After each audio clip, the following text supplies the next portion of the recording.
വന്നത്. എന്താണ്? BJP അധികാരത്തിലെത്തിയപ്പോ ഉദ്യോഗസ്ഥരും പോലീസുകാരും ഒക്കെ അവരുടെ RSS ബന്ധം, RSSകാരനാണ്, അവരൊക്കെ RSSകാരാണ് എന്ന് തെളിയിക്കാൻ, അല്ലെങ്കിൽ അവരുടെ RSS ബന്ധം ബോധിപ്പിക്കുവാനുള്ള പരിശ്രമങ്ങൾ നടത്തിക്കൊണ്ടിരിക്കുകയാണ് എന്ന് ബീഹാറിലെ ഒരു മന്ത്രി കഴിഞ്ഞ ദിവസം പറയുന്നു. മനസ്സിലായില്ലേ?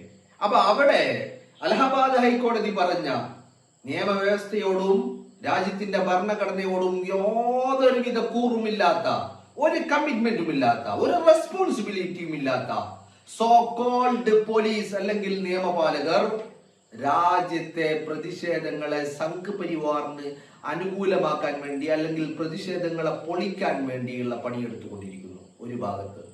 മറുഭാഗത്തോ സംഘ് പരിവാറിന്റെ വെറുപ്പിന്റെ, വിദ്വേഷത്തിന്റെ, വർഗീയതയുടെ ഭ്രാന്ത് തലക്ക് പിടിച്ച സംഘ് പരിവാറിന്റെ ക്രിമിനലുകൾ തെരുവുകളിൽ ഇറങ്ങി, ഗ്രാമങ്ങളിൽ ഇറങ്ങി സാധാരണക്കാരായ ജനങ്ങളെ തല്ലിക്കൊന്ന് ആക്രമിച്ച് ആൾക്കൂട്ട ആക്രമങ്ങളും ആൾക്കൂട്ട വിചാരണകളും ആൾക്കൂട്ട കൊലപാതകങ്ങളും നടത്തിക്കൊണ്ടിരിക്കുന്നു.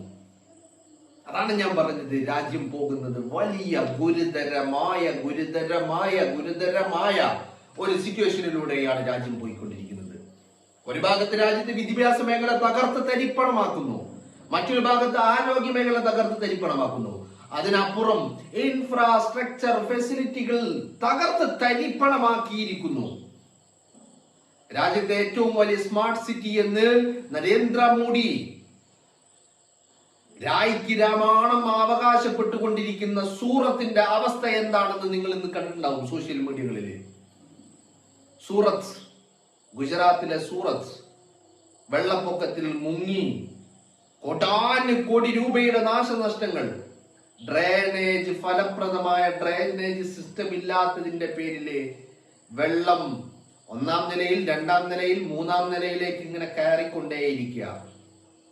ഇനി കഴിഞ്ഞ ഏപ്രിലിൽ നരേന്ദ്രമോദി ഉദ്ഘാടനം ചെയ്ത എക്സ്പ്രസ് ഹൈവേ തകർന്ന് തരിപ്പണമായിരിക്കും. എന്ന് പറഞ്ഞാൽ ഇൻഫ്രാസ്ട്രക്ചർ ഫെസിലിറ്റികൾ കൊള്ളയുടെ, അഴിമതിയുടെ പര്യായമായി മാറിയിരിക്കുന്നു.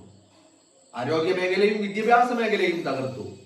സാമ്പത്തിക മേഖലയായ പിന്നെ പറയേണ്ട ആവശ്യമില്ല, നശിപ്പിച്ച് നാറാണക്കല്ലടുപ്പിച്ചു വെച്ചു. രാജ്യത്ത് സാധന സാമഗ്രികളുടെ വിലയാണെങ്കിൽ രാജ്യം കണ്ട ഏറ്റവും ഗുരുതരമായ അവസ്ഥയിൽ. അവിടെയാണ് വിദ്യാർത്ഥികൾ അവരുടെ അവകാശങ്ങൾക്ക് വേണ്ടി പോരാടുമ്പോ അതിനെ അടിച്ചമർത്താൻ വേണ്ടി ഈ കാക്കിയിട്ട അല്ലെങ്കിൽ നിയമപാലകർ എന്ന് വിളിക്കപ്പെടുന്ന സോ കോൾഡ്